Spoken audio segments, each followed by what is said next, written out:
Gibberpish podcast. Well, Dom may have mystery wounds, but we're here to talk Gibberpish, aren't we, Dom? Yeah, we are. It's one of those weird things that you can't really explain. You're just walking along and then, oh, blood. My knuckles must have cracked. Yeah. It's now we're heading into that kind of cold, dry part of winter as opposed to everything just being covered in rain. It's happening a lot. Like, I had a guy come into work and he's got like a fucking label over his hand. I'm like, what's with the label on the knuckle? And he goes, oh yeah, I'm bleeding. I need to go find a bandage. But you just walk around with like a label and she's like, it'll be fine, but I don't know where it's come from. I was like, yeah, everyone's drying their hands out. Like, mine are fucked as well. Yeah. And yeah, it's one of those great winter things that pops up. So this is the first episode in my place. Yeah, first episode of 2016 with both of us in the same room because schedules are cunts. We can't really work around them a lot. Yeah, no, I think we got one in before New Year, one after New Year. I'm pretty sure we recorded on like the 2nd or something like that. Yeah, we did. So it's the second episode of 2016 where we're in the same building, and it only took us till like fucking February. Yeah, it only took us a month. Yeah. In the meantime, there's been like one solo episode by me, our episode with Badger and Pals, and your episode which is just about to be released with James, our friend Argy. Yeah. Very funny listening to you guys go off on stuff. Although you did that great thing, that fucking brilliant masterpiece moment where someone says, "I'm not homophobic," but and then they get as close to the line as fucking possible. I do realise there's a couple of things from that episode I'm just going to say that I got wrong. I'm going to apologise for here. I get that it's Captain Cold and Heat Wave. I get that. I fucked up. But the whole like homophobic, like I wasn't like concept. I'm not homophobic. But if that's going to be someone's whole basis for a character, I don't want to see that interpretation of a character. Yeah, no one should ever be that one-dimensional. That sexuality is their only thing. You want to see more. I want to see the Flash as the Flash, not the Flash as the Flash. The flashy drag queen. Yeah. Like, it's not going to be as good. You want him to be gay, but like he's like working on adoption papers with his stable partner. It's not just like he shows up and just runs through and then runs through a bunch of men. Yeah. Like, you don't want. He's like, you see him beating up a bad guy, then he runs into some kind of gay bar for a couple of seconds. No one wants to see it. Oh, some people might want to see that. I don't know, but I genuinely don't want to see that version of the character because that just seems like Colin said. It's a bit too one-dimensional for me. There needs to be a bit of depth to the character. Yeah, you want a deep character. You don't want just like, what's the thing with the Flash in this movie? Oh, he's gay this time. You're like, no, for fuck's sake. Like, maybe like he's gay, but also like his aunt's dead or something like that. Like his aunt just died and he's pissed about it. And he's trying to figure out if he should reverse time to fix it. But then he realizes that you can't fix everything by running. Then he kills himself because he's a fucking useless character. P.S. I hate the Flash. Sorry. No, I wouldn't say the Flash is the most useless character. It's still say Aquaman because he cleans up the sea. Although, given that it's Jason Momoa in Batman vs Superman, I guarantee the seas are clean as fuck. Yeah, you did point that one out. Six-pointed trident? Six-pointed trident. Because he's got the three main points to form the trident. Then he's got two spears pointing out. That'd be a hextant, maybe? Yeah, hextant. Hextant. Which would be pretty fucking sore to get stabbed with. Yeah, and you imagine Jason Momoa's not going to use it to fry things. He's going to use it to fuck people up. Yeah, I wonder if they'll have the balls to actually impale someone on it. I genuinely hope so, because they've done that in Injustice Gods Among Us, the fighting game made by NetherRealm. So it's kind of DC style Mortal Kombat. And one of his special moves is he just impales you with the trident and throws you overhead. Oh yeah, I saw that a couple times and it's fucking brutal. They actually had the balls to make Aquaman look pretty cool. Yeah, but he was still the kind of like Ken doll in a swimsuit yeah, style. He was still that kind of Barbie doll, like blonde hair, blue eyes, goatee, goldfish suit. I hate the goldfish suit. It's so bad. Like, who it's the so fuck cheesy. came up with that? It's just a weird kind of like. It's weird when it's the green pants as well. It's green pants, fucking yellow jumper, weird blonde hair, and just Aryan super looks. Just like fucking hell. Like, and gills. In the original comics, he had gills. That'd be cool. I'd be okay with that. But then how do you hide that? Like, he's just constantly walking around in with a scarf, scarves and turtlenecks. Like, oh, it's just my style. Yeah. Nothing suspicious. It's 70 degrees here. I am comfortable. Like sweating, being just dehydrated. Not lying. Aquaman dies of dehydration. That'd be fucking awesome. That'd be interesting spinning the character. He just comes out, crap, I need to hide my gills. I'll buy some weird scarf. 5 seconds later, he's just crawling through America. War! Why am I in Texas? Who the hell left me in the Lone Star State? My balls shriveled off 4 miles ago. Where are my narwhal friends? They will bring me water. Yeah, narwhals that stab people. I didn't know that was a thing. Oh yeah, in the Injustice comics, yeah, narwhals that just stab people. I did see there was like a really, really old Aquaman comic where he is driving along in his little van for some reason because he has a van. Everyone had a mobile back in the day. Well, I'm pretty sure his is a garbage truck. I'm not gonna lie. And at one someone point, had to get their end of the deal. Wonder Woman has her invisible jet. Green Arrow had the Arrowmobile. Batman had the Batmobile. Superman can fly. He doesn't need a fucking car. Aquaman had to get the shit end of the deal. I can't remember if it was like a trash trash truck or if it was a like a moving van of some kind, but he had like a shark in there, or like no, it was a swordfish, and he was driving along and he slammed on the brakes and the swordfish comes flying out and just impales someone. It's like fucking like 40 years ago from the comic books, and you're like, how high were you guys when you decided this was a thing? It's awesome. I think also in that same run of the comic books, Aquaman uses starfish as ninja stars. Somebody's getting away from him, so he just throws starfish at someone and it catches him on the shoulder. And yet, we're really hoping Jason Momoa would pick this up and win this one for us. If anyone could bring a kind of badass nature to Aquaman, it's Jason Momoa. Because despite what people think about the new Conan, I thought he was good. The movie wasn't that great. I'm a bit disappointed that you forgot about him being Ronan Dex in Stargate Atlantis. I never watched myself Stargate Atlantis. Oh right, that was me and James who did that. That was you too. Yeah, damn it. I was still looking at it going, seriously, like you were going, I think I know him from somewhere else, and I'm like screaming at my phone, he's fucking Ronan Dex! Yeah, great episode. I really enjoyed it. Next time we can have him up, I want to have him on again. Yeah. I want to try and get all three of us in the same room. That'd be great. There's enough room on the couch. I think the next time that I'd like to get him on the podcast is just after the release of Bravely Second, because if there's one thing James does well when he's finished the game is he can review break it down and analyse it. Because he's worked in games, he worked in Game the Store, and he's been able to sell Santa and Arab basically. Any game that you look at will be in your pocket 5 minutes later because James will make you buy it. Even if you don't like it, he will make you buy it. He knows that much about games. And through his stream and his YouTube channel, he kind of flexes that muscle. He shows off how much he knows about games, and that's why I kind of want him on to talk about Bravely Second, because I'd look at it and think, that was a good game, this was fun, but James would say, this aspect was good, but it was destroyed by this part, and it would just be like destroyed by this end of the game. If having him on just to dissect it would be, I think it would be pretty good, and it's a way to kind of open more communication with James, because the more chance I can get him on the podcast would be better. Also, I'm not going to play that game with you, so I don't have a 3DS. Is it 3DS that's coming on? Like I've pre-ordered it. It comes next week, maybe 25th, sorry. Yeah. I'm trepidatious about playing it. I'm looking at it and thinking, the first one left a really, really bad taste in my mouth. I really want to devote all that time, because I spent about 100 hours in the first one. Yeah. Trying to level up and grind through it to beat the final boss. Still haven't finished the game. Yeah. I don't want to finish the game. It's annoyed me that much. I really want to do the same thing and be hurt again in the same way like I was with Bravely Default. I think we should just jump into like the usual kind of, what are you playing, what are you listening to, what are you watching? We haven't done that in a while. Yeah, so again, not being in the same room for like a month. Yeah, true. I started playing Halo 5.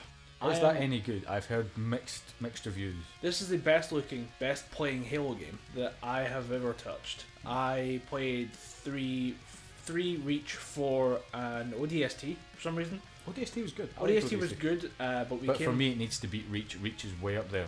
Reach is my favourite Halo game of all time. Reach was awesome. My thing about ODST was we were told you're not the Master Chief, you're not invulnerable. Me and my brother started playing it and decided it would be funny to run through punching things, and we got through to like level 2 before we needed to fire a gun. Yeah. And that was to get someone on a ledge. And even at that, as soon as you get the ODST's pistol, you don't need any other weapons. Yeah, that's all we did was run around cannon.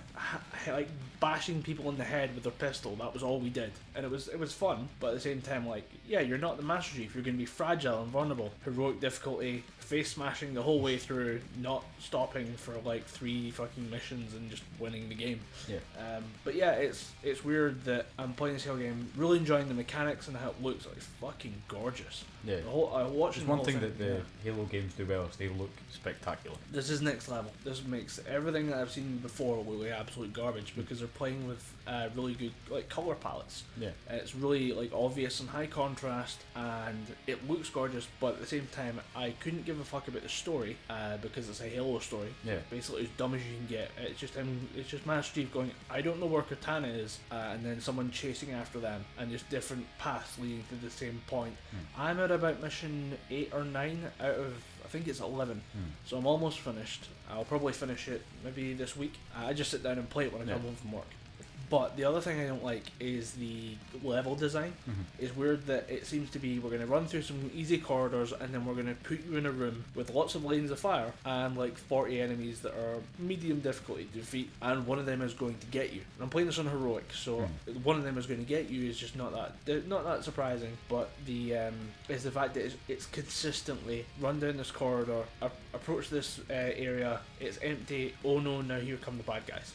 And it's just like, oh well, who gives gives a shit. Although there's a weird thing that happens now. I don't know if the Covenant did this, but they're dropping in like actively. Like there's like drop pods that just kind of get fired out their spaceship and land. I don't know if that's been in any of the other ones. I don't really think so. I think the Covenant have always just like ship Yeah. dropped off. I don't think they've ever done the drop pod thing before. Yeah, because I did have one where like the first time it hits you, it's a fucking surprise. It is literally a drop pod assault. Someone shows up and just goes, "Hi, I'm here to murder you," and then shotguns you in the face.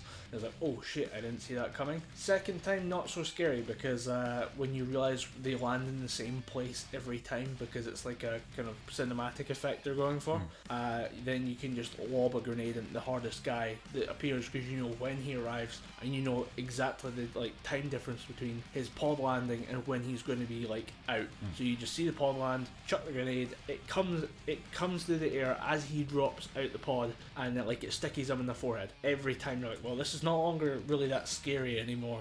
And see, at that point, games don't become games; they just become sequences. Because you think, right, drop pod lands, I'm going to throw a grenade, I'm going to kill that guy, and I'm just going to assault rifle these two dudes. If they kind of make it less formulaic, you start to panic. You start having to think on the fly. Think, right, this guy's going to drop down, but then there's three guys coming this way. What the hell do I do? But like, if you're describing it, or if it is the way you're describing it, I don't really think that would be up to much cop in my book. I'd prefer a game that's got a bit more versatility. Yeah, the one thing that's getting me as well is that there's more friendly AI in this game, and the achievements, the way they work out is that there's a 100 gamer score achievement for completing the game on Legendary with just the AI. Having played it through on Heroic with just the AI, I'm not doing that.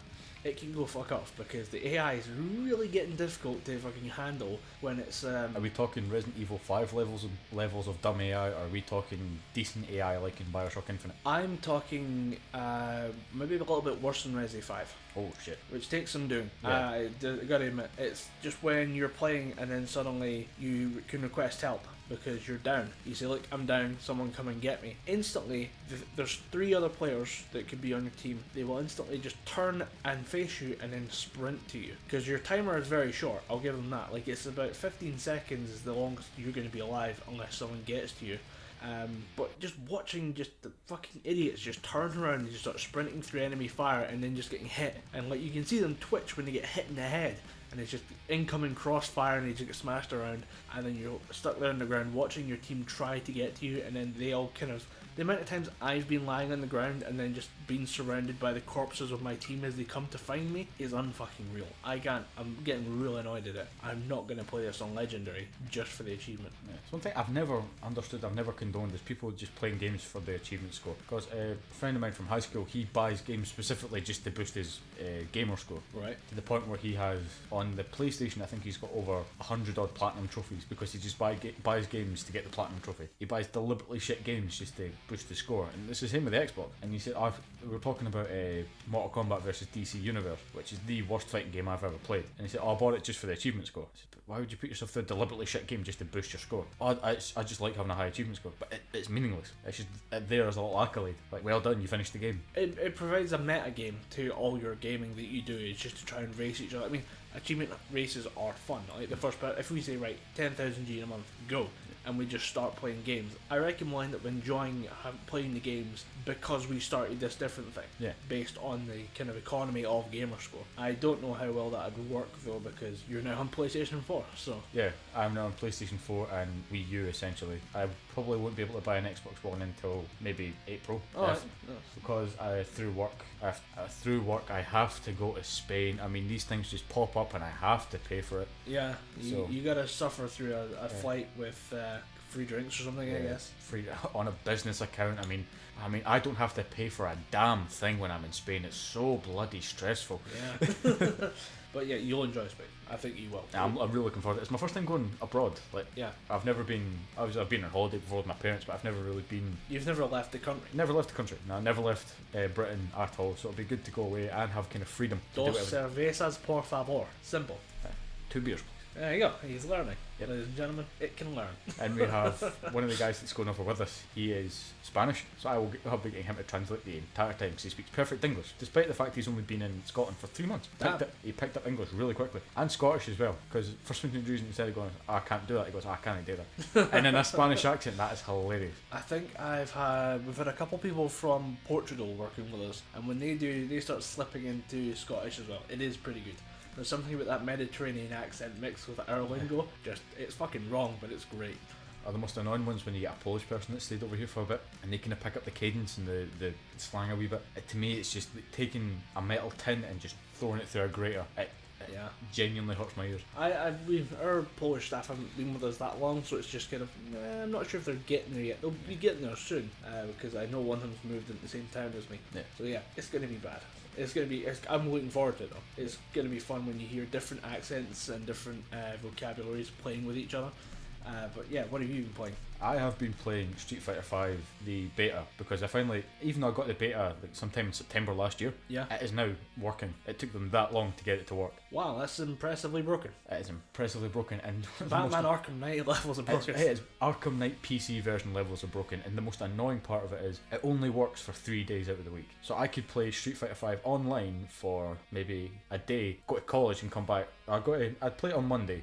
I go to college Tuesday, Wednesday, Thursday, do some work, then I go and play it on Friday. I could, because they shut it down for the rest of the week because they need to optimise the servers or some shit. Basically, they can't afford to run it all week. How broken is this bit? What are they testing? I have no fucking idea.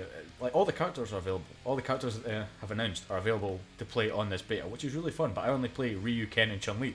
Right. Because all the other characters I don't know how to play, and some of the characters I do know how to play, I just don't like to, because they're what is called a charge character, which means you have to hold back the trigger and fire it forward to do a move, whereas most other characters use their special moves to that kind of quarter circle system. Right. So you'll like tilt the stick forward, then push B and you'll do a Hadouken. But if it was a charge character, you have to hold left back, then release it forward, then do your Hadouken. That sounds like it sucks. Yeah, I don't like charge characters. But just playing it online, it's really good. It's really good online. It holds up really well. The connections are brilliant, but it's far too easy to what's the word I'm looking for? Rage quit. Because I was playing as Chun-Li. They do kind of updates. So it'll be Monday, Tuesday. You'll be able to play the kind of mainstays like Ryu, Ken, Chun-Li, Kami, all those characters. Then Tuesday you'll get the full roster. Right. So I was playing on a Tuesday and I thought, right, I'm going to stick with Chun-Li anyway. So then this guy was playing as a character called Nikali, who is, I think he's being put forward as the final boss for Street Fighter V. Right. Ancient sun god that is tapped into the Satsui no Hado, which is the kind of evil version of Ryu and Ken's power. It's basically Akuma from Street Fighter, if you've ever played it. I'm just looking at this, and it always turns out that whenever like you do a fighting game, a god has to get involved. Yeah, but this Nikali is pretty badass because he's a human body, but he has no brain. He just wants to kill anything that gets in his way. He's pretty badass. Awesome.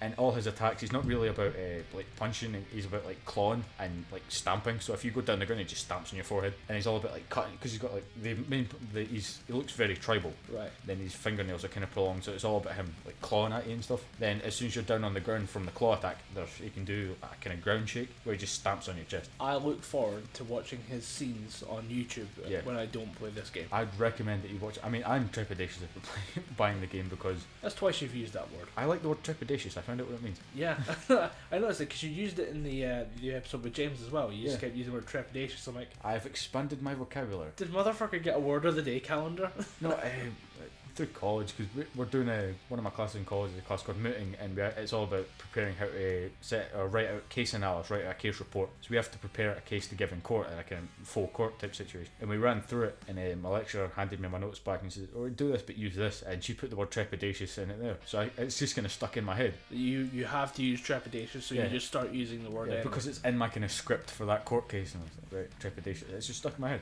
That's awesome. And the special edition for Street Fighter V, like you said, in fact, you haven't said this on the podcast, but you were talking about the Dark Souls special edition. Yeah, after your guys' discussion of what to get, I went looking at what the price points were for the Dark Souls like different editions. I think I'm going to go for the Red Knight statue, which is the collector's edition, and there's the other one, which is the I don't like the way they look. I don't like the way the Lord of Cinder looks. I don't think it looks that good. That's the same with me in the Street Fighter V special edition. The statue of Ryu looks really, really shit. Right. The sculpting on it is fine, but he's doing the kind of Ryu stance with the arms crossed and the headband's blown back, but the face looks weird. The eyes don't look really well painted on. Right. And some of it, just the way they've sculpted the face, I don't really like it. It looks like the hair has been they've built the figure, then they've kind of like, shit, we need to give him hair, so they've they forgot hair on Ryu. And they've just like thrown this weird kind of bit of carpet on him. It does not look like a nice figure. It was the same with the Bravely Second special edition. The figure of Agnes that he gave us, or that they were giving us, it just looks like this really, really crap kind of what was the name of those? It was a girl's toys. I think Bratz or something. Yeah. It looks like one of those like really big head, tiny tiny waist, huge hips, kind of really big eyes. I was just think, no, I'm not buying that. Yeah. And for 80 quid, it needs to be good. We've discussed amiibos before, haven't we? Yes, we have. I will not get into this discussion because I have bought quite a few amiibos recently. I saw this yesterday. I saw I think it's one of the achievement hunters collects amiibos, and he has like a wall of them. It's terrifying. Like there's somebody doing a lot worse, but he only collects the ones from games he plays. But it's the fact of the matter is, in America they're $25. That's Wow. horrendously expensive for a toy. Yeah. But apparently they're corruptible. Corruptible. Yeah, you can have issues with the data that's stored on them because it is just like a little like close contact USB. Yeah. So if the data on there is corrupt, it can fuck up some shit. Apparently you can lose a Zelda save. I think he lost, I think it was the Ocarina of Time save he's been replaying, and then it was like about 6 hours in or something like that. He was playing something and just lost his save because of a corruptible amiibo. So I forgot to send that to you yesterday, but it was just a heads up. Amiibo's not so bulletproof. I only use mine for Smash Bros really, and then again it's only just to fuck over my brother. If he's sitting playing a few matches of Smash Bros on the Wii U, I just touch my Ike amiibo to his tablet, so then he has to fight my version of Ike. Which I'm not gonna lie, I can't even beat this version of Ike.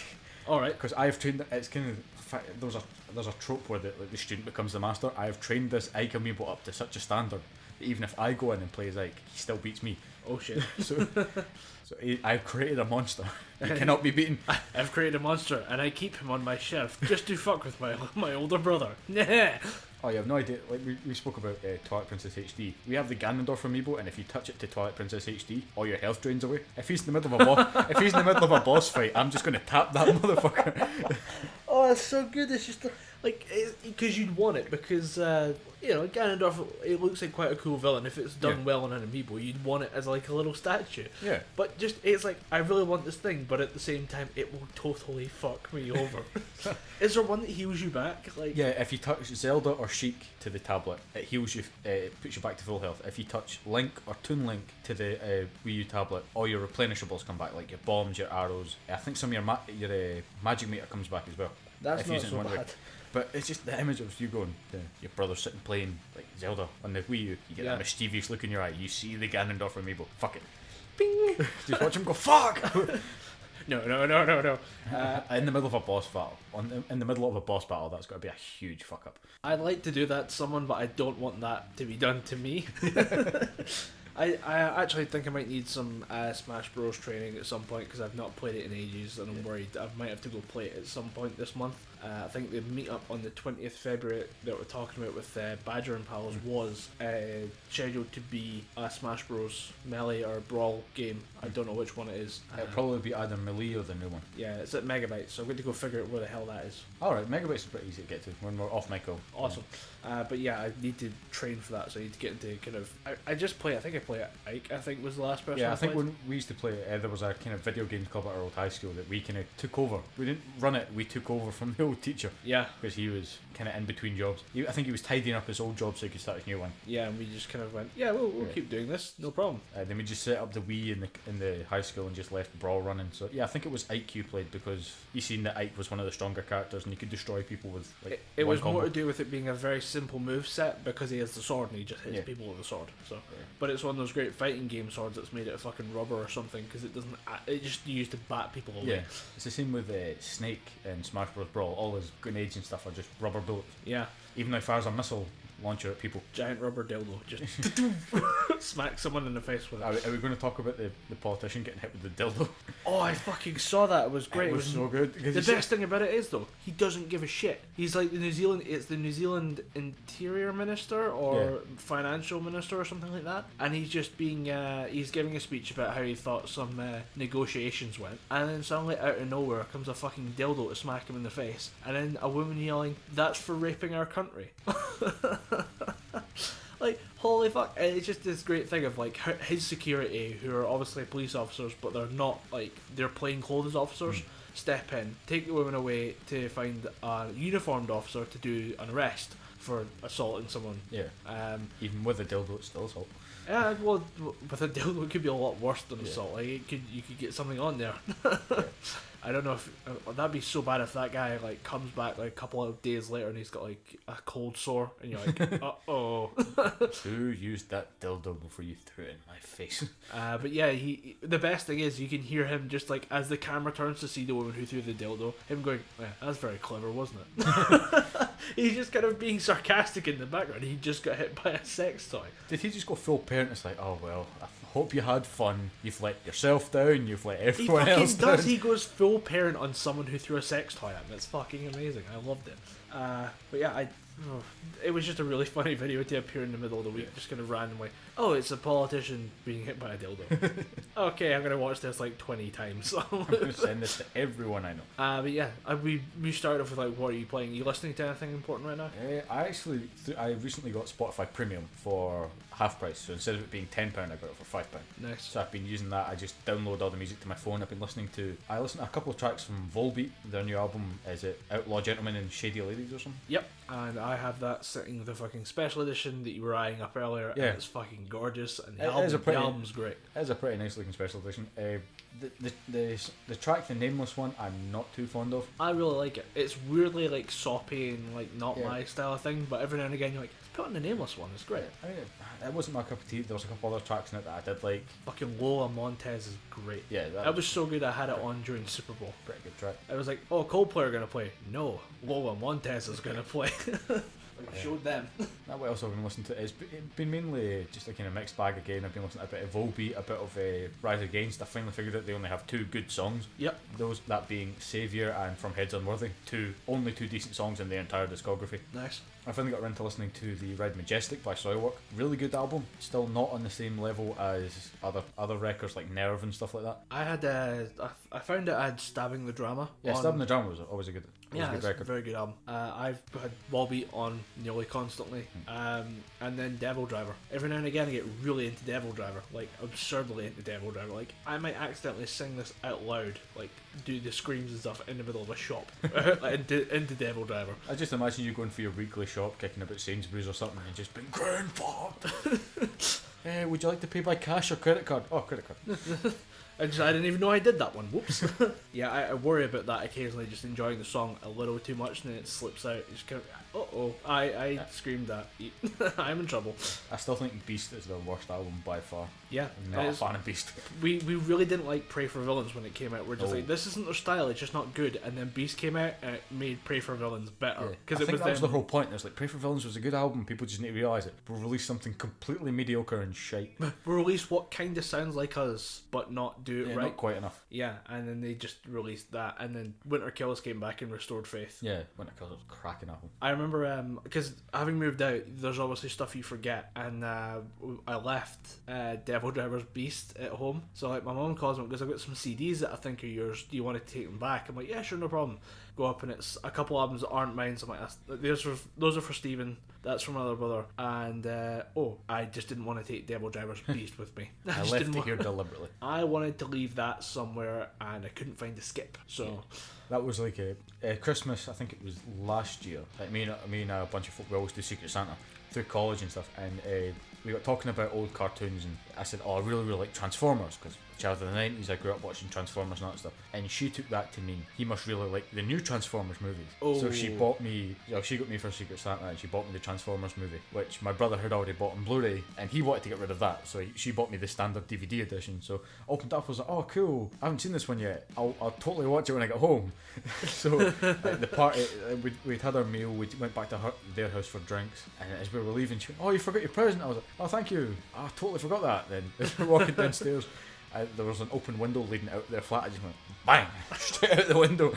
Some kid got Transformers out the window. Yeah, some kids got Transformers Age of Extinction, or whatever the fuck the name of that god awful fourth movie it was Age of Extinction. Yeah, I have not seen the one that ruined my favourite fucking character. The character of Grimlock, who's just a space T-Rex. It's not hard to fuck up. Yeah, they fucked it up. I need to watch that.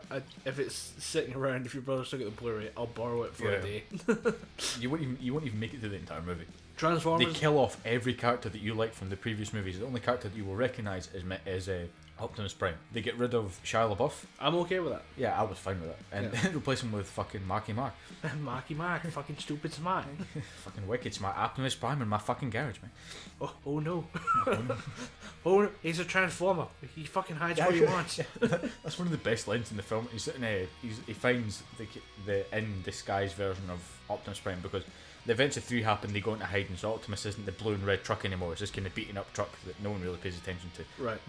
Marky Mark buys the truck and hides it in his kind of garage, because he's a fucking inventor, dude. He's fucking wicked smart. So he's tampering the thing. His daughter comes in and goes, "You spend too much time and money on these crappy wrecks. When are you going to make us any proper money?" He goes, "You shut your fucking mouth. This shit's going to put you through college, honey."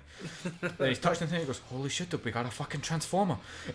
And then the thing transforms and then he runs off to scan another conveniently passing by blue and red flame truck. Right. And he becomes the new version of Optimus Prime. But at that point I was just thinking, right, I'm only watching this out of sheer morbid curiosity. I am not invested in this movie one fucking iota. Transformers 3 is the only film I've ever fallen asleep in. I literally sat there watching it. It was when I had my old place with a friend who put it on because like, I need to watch this. It's on the list of things to do. Need to get it out the way.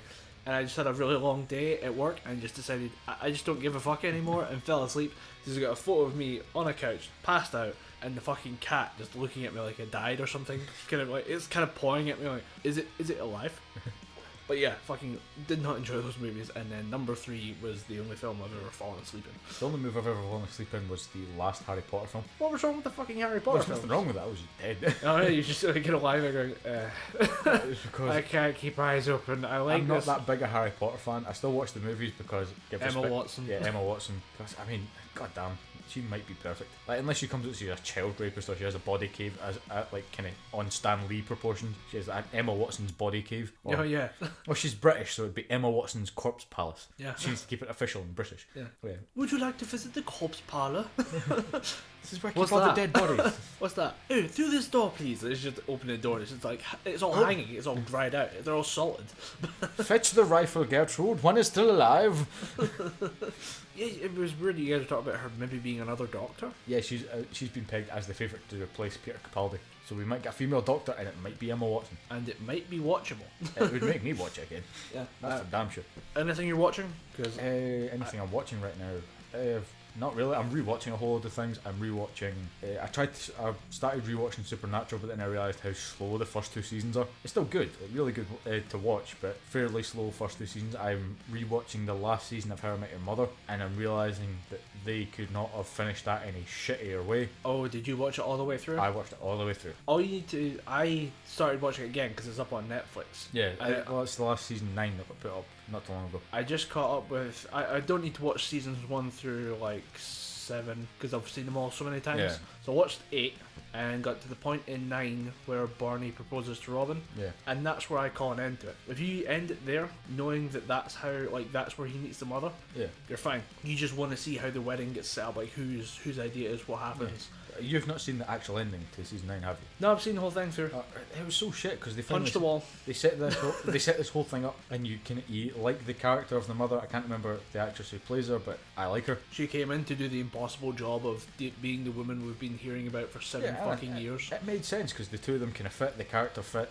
Then all of a sudden she's not around anymore, and what we all suspected from the start was really true, that Robin is the mother. And then thinking, right, that was such a shit ending. What was the whole point in showing us that No, the end. Barney and Robin, like, The ending, spoilers, I mean, nobody gives a fuck. Yeah, no one really Here's cares. the spoilers in the ending of a sitcom that ended like 5 years ago that Yeah. we all watched and got really annoyed about. yeah, But no, the point is that, you know, the mother was there, but Ted still has feelings for Robin, who's the Aunt Robin now. yeah, And is basically the entire point is he's asking the kids, look, you now know how fucked up I am about this girl. Am I okay to, like, can I go with her? Like, is that okay? And for some reason the kids, who are clearly little bastards, because I mean, if you were that obsessed with a girl and you turn around and go, I need to see her again, like, I'd be like, no, you cannot. Like, this has been like 10 fucking years of this shit when you were in New York, and now it's been like about 20 years now that we're out in the suburbs of the same shit with you and her. give it a rest, Dad. You're being weird. Like, you know that it's not going to work out because we just watched it not work out for 10 fucking years. Yeah, it was a good show while it was on. Those first couple seasons are still fucking gold. Yeah. But at the same time, the ending to it left me very, very annoyed. Yeah, I mean, they didn't really finish it in the way. I mean, the best sitcom ending that I've ever seen was Scrubs. The end with JD kind of walking out and they're playing Peter Gabriel's Book of Love, and it's kind of the flashback and the flash Because forward. there was no 9th season. No, no, that fucking ended right there. That kind of Scrubs med school bullshit with Dave Franco and all those other little baby doctors. I couldn't give a fuck about that. That does not exist to me. Like, Scrubs ended. The angry one was hot though. The angry, oh yeah. Yeah, the angry one was hot. That was the only. In a fierce kind of, I will fuck your dick off kind of way. Yeah, that was the entire point of that scene. Was just let's just showcase her. Yeah. And the new JD or whoever she was okay. I would have. Yeah. Out of sheer kind of awkward cuteness, yeah, I would have. But I don't like the way How I Met Your Mother ended. I don't think anybody did. I started watching Arrested Development. Is that any good? Because I can't stomach Michael Cera for that long. Yeah, you hate Michael Cera. Yeah, and Scott Pilgrim vs. the World is one of my favourite movies of all time. I can tolerate him in that. I can tolerate him a bit in Superbad up until a point, but I could not watch. How many seasons of Arrested Development? It's like 5 or 6. 4. 4. I could not stomach 4 whole seasons at an hour each episode with Michael No, Cera. no, it's 20 minutes. Oh, half hour. I thought it was an hour long. No. Alright. The way it works is that you watch season 1 and you're like, well, it's kind of charming, but it wasn't that funny. And then like halfway through season 2, it just takes all the crazy pills it can find and just starts swallowing them whole. That it goes off the rails, like, and you realize it was. I think it's like a ploy. Like, you get invested in the characters, you get to know what they're like, and you get kind of into their quirks and weird personality things, and then suddenly it's like, okay, and now the shit hits the fan. Enjoy what happens next, and it's very enjoyable. Wait, is Arrested Development? Does it have an actor by the name of David Cross? Like, he's Yes. got bald head glasses. Yeah, he's got If the you mustache. like him, watch a TV show on Netflix called with Bob and David. It's Bob Odenkirk he's a former Simpsons writer. Yeah. And he was in Better Call Saul and Breaking Bad. And it's David Cross from Arrested Development just doing a sketch comedy show with other comedians like Paul F. Tompkins. It's just fucking hysterical watching these guys like talk about just random shit. People do recommend that show to me quite a lot because, oh, by the way, like, you're missing out on this. Watch thing. Bob and David. And it's only it's a 6-episode run, but there's 5 episodes of actual like shows. Then Yeah. the 6th episode is a bit of a show and a lot of behind the scenes. Right. It just was like a ridiculously fun show, and it was really, really funny. But yeah, he's in there, and he's not my favourite part of it. I think I talked to a friend at work about this because she recommended it, and after we both like fell in love with Community, we were kind of looking for something else, and she's like, "No, I've seen this. It was pretty good." And then she went back and watched the next couple seasons because she'd missed out on it. She went, "Oh, you need to go watch this." So I'm really hoping to like power through it and finish it all. That's why if you see me on Xbox Live, I'm on Netflix fucking constantly because I'm powering through like 4 or 5 episodes a day. But yeah, the Arrested Development show is just nuts. Like, it's weird just how it almost seems like they got the entirely like halfway through a season just kicked half the writers out, but then you realise there was actually a gradual escalation. Like, oh, well done. Like, it just starts to go like a little bit wrong because it's all about a family trying to like be together and save their business during what starts off as the dad's incarceration for like fraud, and then just it gets more and more difficult for them to keep functioning as a family, and just watching them all work together. It's fucking amazing. It's really well done show. Very like smart to the point where you're like everything. You start keeping an eye on everything because everything could be a joke. Yeah. There's nothing to really kind of like there's no throwaway lines almost. Everything's like a little joke that makes you smile, and then just there's some stuff comes out. It's just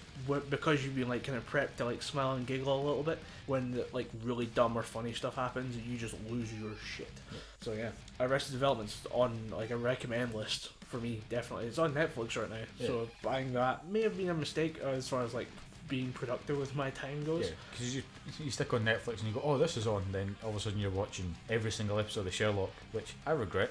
Yeah, I really, really regret, because I like Martin Freeman, who was Bilbo Baggins in The Hobbit. I love Martin Freeman. He's fantastic as Watson. I have yet to find a single reason why I should like Benedict Cumberbatch as Sherlock. Right. Because fair enough, I've nothing against Benedict Cumberbatch. The dude's fucking everywhere. He's going to be Doctor Strange. I'm not really going to comment on anything that I've done. I've seen him in more than one thing, because him and Sherlock, he plays the character well as this kind of insufferable genius that no one really likes, but the character itself, I have no reason why I should like him, because every step of the way he is just screwed with Watson. He's just fucked over him in every way, shape and form. He's just went out of his way to make Watson's life a living fucking hell, even by faking his own death. Really? Yeah, he fakes his own death to try and escape something. I can't remember. I kind of zoned out. Then he ends up somewhere in like the Middle Eastern regions, being tortured by someone under the authority of his older brother Mycroft. And it's just thinking, why the hell are you putting people through this? And then you realise that he's in control of the entire situation, and he's always known that this is going to happen. Yet he still didn't keep Watson in the loop, because fuck Watson, even though he's probably the best character in the TV show. Like, Sherlock's worth a watch because it's only 3 episode season. Really? Each episode's an hour and 10 minutes. Oh. And it's only 3 episode seasons because apparently that's all they could afford to do with Benedict Cumberbatch, because he has such a busy schedule. Like, apparently it wasn't ridiculously expensive. He's still fairly cheap it's not for an like, actor. It's not like it's all they can afford to do. It's more just like that's all the time he can afford. Yeah, that's all the time he can afford. Because apparently, even though he's like Smaug and he's going to be Doctor Strange, he's still relatively on the cheaper scale, like to hire to do things, or he still puts himself forward to do things. He goes, all right, I'll lower my rate a bit so I can go and do that. That looks like a really good project. Right. I still thought, 3 episode seasons, that might be all we can get away with, because obviously Martin Freeman's doing other TV shows. He's going to be in. He's going to be in a Marvel film as well. He's going to be in Civil War. Oh right, what's he playing? I have no idea. No one knows what character he's going to play. I'm just happy the fact that Martin Freeman is going to be in a Marvel movie, because I'm a huge fan of that guy. Even back in The Office, I was still a fan of him. All right. Then he was in quite a few of Edgar Wright's movies, playing just kind of bit parts here and there. I'm a huge fan of him. The fact that he's getting a call up to the Marvel universe, I think it's fine. Even if he's playing just a bit character, that'd be cool. Or if he's playing a bigger character that kind of fits into the grand scale of things, or maybe he's a SHIELD agent or something, I'd be fine with that. Him as a SHIELD agent would be pretty good to have him just show up in the suit and just be like, so I'm here to escort you to this thing, and you're like, oh crap, it's Bilbo. Then you find out that Bilbo can throw down. Like someone tries to take a swing at Nick Fury, then all of a sudden you're in an armbar because Bilbo Baggins is fucking your shit up. Yeah, that'd be great. But yeah, Netflix is going to take some serious chunks out of my life. I'd recommend Sherlock. Well, I probably don't need to recommend it to the people listening to the podcast, but I'd recommend Sherlock to you if you just want to see a prime example of how the insufferable genius angle can become very, very tiring. Right. Because it does get to the point where you're thinking, shut the fuck up and let Watson do things, because he has a PhD. You have what qualifications, sorry? You're just a weird crackhead who runs around with like minor autism. Yeah, and you can see weird calculations buzzing about your head because they do that.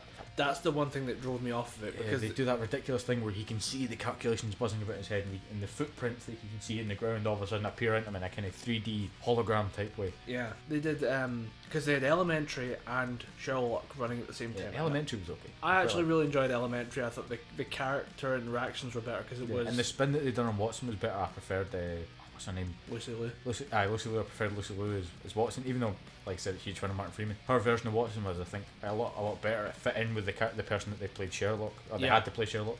Their chemistry made that show work for the first 2 seasons that I saw. But at the same time, there's also that show Numbers. I don't know if you've even glanced at that. I have It's never one of heard those ridiculous. The genius mathematician can solve all these problems, and it's a bad show. Like, it's so fucking stupid. The lengths they go to make the geek fit in is just stupid. Like, it's at the point where he, like, if you have somebody like sniping, and it's like, okay, he can calculate the trajectory. That's fine. That's understandable. But then it gets to the point where it's like, oh, he can figure out how to, like, exactly where a supercomputer pinged the data to here to like 4 different points across the map, and just like, I'm sure somebody might be able to do this, but this isn't entertaining. It's just a guy looking at paper and going, I don't know how it all adds up. But they did the numbers kind of appear off, like in that 3D thing where it's just floating above, and he like sees it for what it is and all that shit. You know, that drove me off it, because the numbers doing that, and then you had Sherlock doing it as well, where it's like he just sees all the hints and clues just floating in the air above him. Like, fuck off. It's just, if they show this a character that genuinely struggle with these things, apart from just I know what that is, I'm going to go and solve the crime, because that's one thing that really began to bug me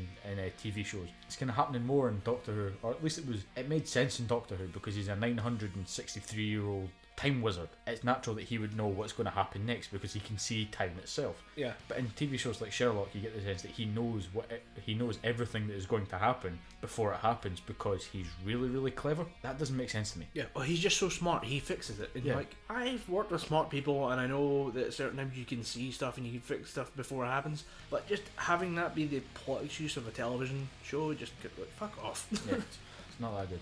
I'm just googling now because somebody popped up on my phone with a message and I'm like, oh, I forgot to check when Fallout 4's DLC was coming. That's what I'm not touching it unless I want to do something with it. And I'm looking at it going, I don't know if I want to play Fallout 4 again until the DLC arrives. So I just wait to check on Fallout 4 DLC news is actually like one of the first autocorrect answers. So clearly I'm not the only one. Yeah. Well, they've apparently been waiting a bit too long for the Fallout 4 DLC because it was pegged to be out. The Fallout 4 came out then, it was going to be about a month, maybe two before the DLC. Okay. But now we're waiting, 4 months later and it's still not out? Yeah. It's, I'm just seeing that there's apparently an update. Have you touched the Division beta? No, I have not. No, I really wanted to get on that and didn't pre-order it because I'm not sure I actually want it. My little brother was playing it and I saw some of his footage and it looked really, really fun. Yeah. But again, not entirely sure. Nah, the only beta that I've really got into was the Street Fighter 5 beta, and I keep getting little beta demo codes from Nintendo. I got the demo for Bravely Second. I still need to play that. I keep getting demos for random indie games to Nintendo as well. It's like, we have this new game that's coming out on our Nindies platform, Nintendo Indies. Here, try that or give it a demo and tell us what you think of it. And it's always some weird platforming game where you play as like a dot or like a pixel and you have to make your way up to the giant picture or something. I have no interest in this game whatsoever. There's no big payoff for me. I have a game like that I'm going to save for the 24-hour gaming thing, like 6680 the Moon or something. I think you've seen it like on my Xbox dashboard. I'm like, what the fuck's that? And it's just one of those horrible like puzzle adventure platformer games where you play as the moon because the sun has disappeared.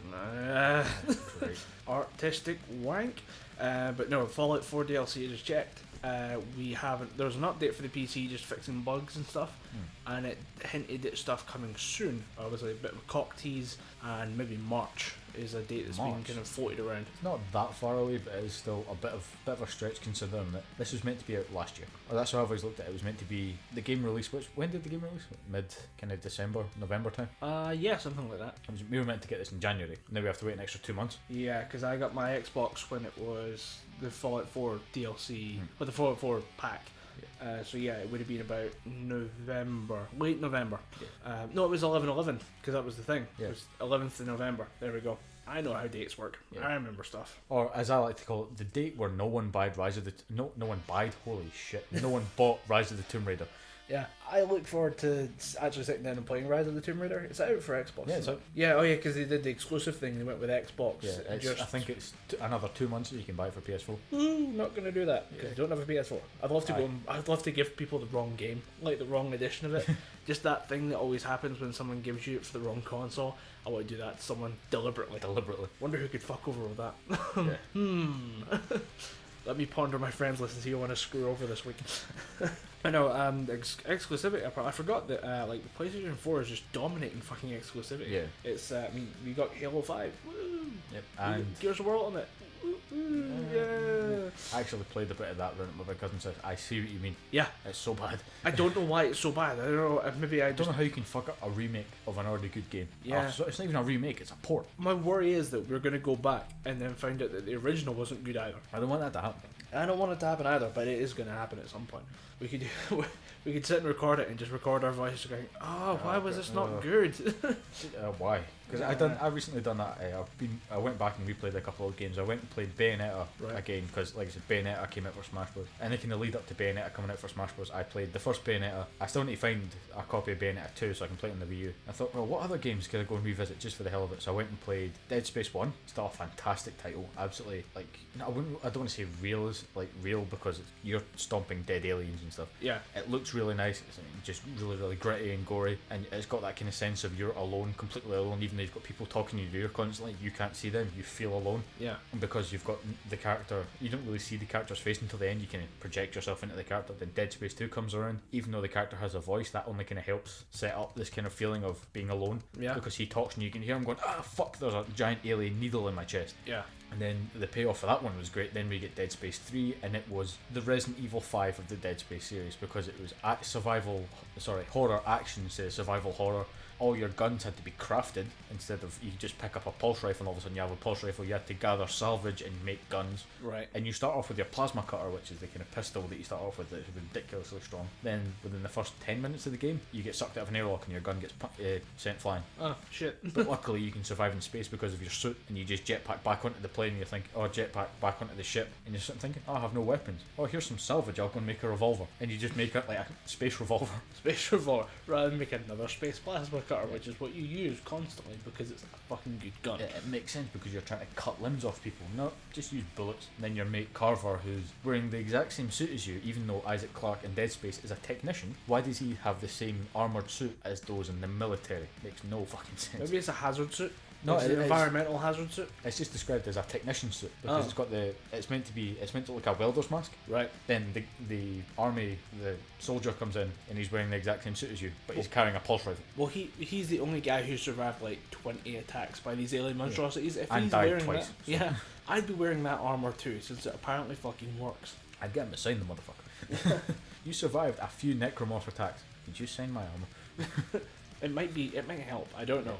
Maybe they see your name and run away. They see Isaac Clarke and like, no, he killed my dad. There was something I wanted to ask you about because there was a comment made about video gamers, because esports is again on the rise, and esports were put on the list of things to appear in the X Games, which is obviously the bike riding, skateboarding, snowboarding, awesome fun explosion fest. Extreme sports, I think, is what they were dubbed.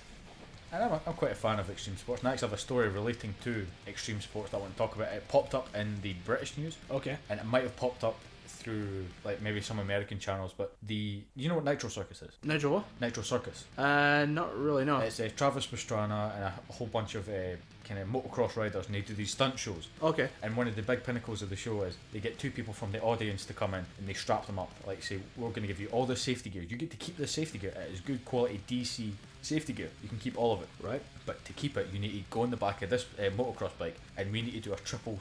We need to do this really cool trick with you on the back. Right. We promise you will not get hurt. All that thing. And I think the trick is they go off a ramp and they try and do a triple backflip in air and land it. Right. But you're seeing where this is going. This is going to like hospital. This is what. Death. Oh. I think it was death.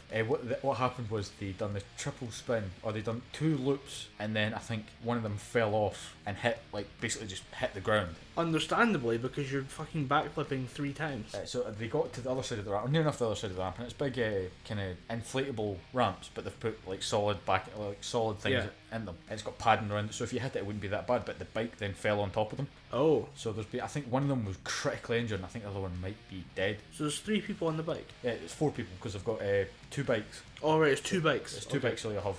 No, actually, I think it might have been 3 people on one bike. I think it was definitely the 3 people on one bike trick. Oh. And then one person fell critical injured, another one might be dead. So I think Nitro Circus, or that form of extreme sports, might be banned from Scotland now, because there's almost been 2 fatalities. Understandably, because that's just fucking horrible. I was sitting watching it or reading it thinking, holy fuck, I was almost at that show. Really? Yeah, I was buying tickets for me and my family. I was thinking, oh, we'll love that, we're all petrol heads. Then I seen that, and Mum said, oh, I seen your show, or that Nitro Circus thing that you were going to, it was on the news, you want to read it? And then she showed me the thing on her laptop. I was like, fuck me, I'm glad I didn't go. Yeah. That's the main point of what we're talking about now, is that the esports are going to be in the X Games, and a veteran, I think she's a snowboarder, was saying that you can't put them in the same category because of the differences, because the X Games are extreme sports, people get hurt, people apparently fucking die. Yeah, people can die. And then you have esports, which is where people play video games, and it's not the same thing. It shouldn't be put in the same category. I agree with her in a weird way. A lot of people seem quite upset at the idea that esports people aren't real sports people, but then you look at it and say, well, I don't think you're getting up at 5 a.m. to train. I know you'll be staying up late at night to train, but at the same time, it's not the same thing. There's no physical danger involved. I mean, with the exception of playing for 24 hours and frying your brain out in a fucking Korean cafe. But it's not it's not the same thing. It's just people seem really upset about the idea that you would dare to say that an esports participant isn't a real sports person. But you're right. It's not the same thing. I agree, because as we've mentioned a whole bunch of times on the podcast, we're both rugby players. We know what intense training can be. Yeah. I myself get up on like days that I'm not at college. I get up at 5 in the morning. I run just round Bowness a few times just because I want to get back in shape. I don't want to be sitting there like flabby as fuck for Spain. I know what intense physical training is. I know people that have trained for esports, and I asked them, so what's your training regimen like? So we don't have a training regimen. We get up at 10 in the morning. We play for 2 hours. Go and get something to eat. Then we play for an extra 2 hours. Then we go and get something to eat. Like we go get dinner. Then we play for the rest of the night. And I said, would you describe that as physically strenuous? He said, no, not really. We enjoy it because we're just playing games. We're developing strategies. It could be mentally stressful because you're developing strategies. You're trying to collude 6 people on one team to get one working strategy going, which can be stressful. But at the same time, someone who's lifting 220 kilograms in the gym to try and bulk the body up for the big game, be it NFL, rugby, football, whatever, is going to obviously look down on people who just get up and click a few buttons. Obviously, you're not clicking a few buttons. You're either sitting there with your controller, you're developing strategies, or you're forcing yourself to get into this game. It is stressful, but it's nowhere near the same degree as intense physical training. Yeah, it's not. It's just not the same thing, and then that's where we agree with the actual sports person, is that you're not doing the same thing as what an athlete is for training for the X Games. The X Games training, I mean, I wouldn't want to be in the X Games because it was fucking brutal. Yeah. Like, you're up on there's like huge drops and stuff like that. I wouldn't want to jump like 30 feet in the air on a fucking snowboard. Yeah. I wouldn't fucking land that, I'll be honest. Overcoming all that and training for that is completely different to playing in the League of Legends tournament. Yeah. I mean, all due respect to people who can play League of Legends really well, but you're not the same thing. I can deal with it. And then people were getting all butthurt about it. You're like, yeah, come on, really? Do you expect to win this argument? You know? Yeah, I can imagine for every one person that's saying, we demand the same recognition, there's those level-headed players that think, yeah, we get it. We know we're not on the same level as fucking Tom Brady from the NFL. He physically puts himself through very, very grueling training regimens, but we get that. We're never going to be on the same plinth as them, but if we can be included in their same arena, that's fine. Yeah, I mean, that's still recognition in of itself. There's still esports. I mean, there's esports fucking, what do you call them? I forgot what the words are. When you get paid to go to college. Scholarship. Yeah. There's esports scholarships. Yeah, in Korea you can go to college specifically to be put in an esports team. Yeah, there's American teams are doing it as well. It is getting bigger and it is getting better. But saying like, oh, we should be in the X Games, I can't believe you don't respect us as much as someone hurtling through there on a fucking skateboard. Why? Yeah, because that guy's gonna break his fucking face. Yeah, this guy could die. You could get carpal tunnel from clicking the mouse a bit too much. Yeah, and at that point, just, relax your hands, do some exercises, and you're sorted. That guy has a broken face. Yeah, that guy, he has to get his face stitched back together, and you're complaining about your fingers hurt. Yeah, we also saw this week, it was weird, Dave Mirra died. Yep. That came round about the same time as, another big name for me, Joe Alaskey, who was the voice of Bugs Bunny, Daffy Duck. I saw that one as well. That was like, oh shit, I didn't want to see that one today. The fact of the matter is, I can specifically remember a point in my childhood where I would play Dave Mirra BMX on my PlayStation 2 with my brothers, then go downstairs and watch Looney Tunes cartoons while watching dinner. Yeah. That's just, like, if anyone else that voiced anyone from my childhood is then going to pass away, I'm going to colonise the fucking moon. I do not want to stay on this planet anymore. Yeah. Fuck that. 2016, you don't have to try and beat 2015. Let's be honest. The body count in 2015 was high enough to survive us through 2016 without losing. Did you hear what Joe Alaskey passed away of? No. Cancer. Fucking hell. Cancer can, quite frankly, fucking spin on it. Yeah. Like, I've actually, since with all the kind of spate of cancer-related deaths, I've actually actively backed a few cancer charities. Just kind of thinking, right, we need to push through Cancer Research UK is probably getting a fuck ton of money. Yeah, because people just think, well, there goes Alan Rickman, there goes David Bowie, there goes Lemmy. Cancer, we're going to kick your ass this year. Yeah. Another one, it wasn't like, it's not in our circles, but I just saw this kind of pop up. It's weird, we've had a social media star die. Katie May, the queen of Snapchat, apparently. Katie May. You probably haven't seen her, but like the second you look at one of her photos, you're like, damn, why did I miss out on that? She died at the age of 34 after suffering a stroke. That is way too young. Yeah. Way too young. There's people discussing the fact that she fell over at something. She fell and injured her neck, and then basically had complications afterwards, and then a stroke finished her off at the age of 34, and you're like, fucking hell.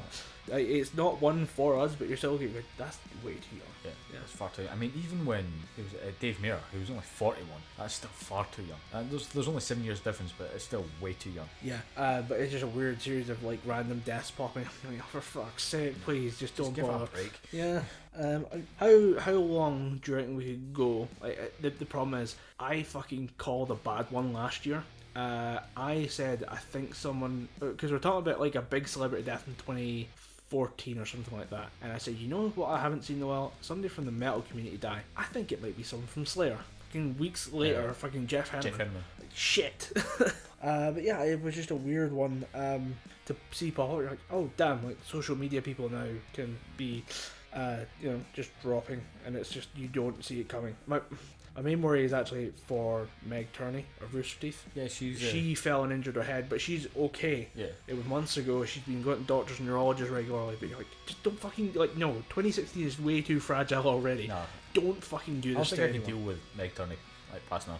Yeah, I wouldn't be okay with that at all. But yeah, she's apparently keeping herself fit and fine, and she's, regularly checking with the doctor, and you're like, please don't.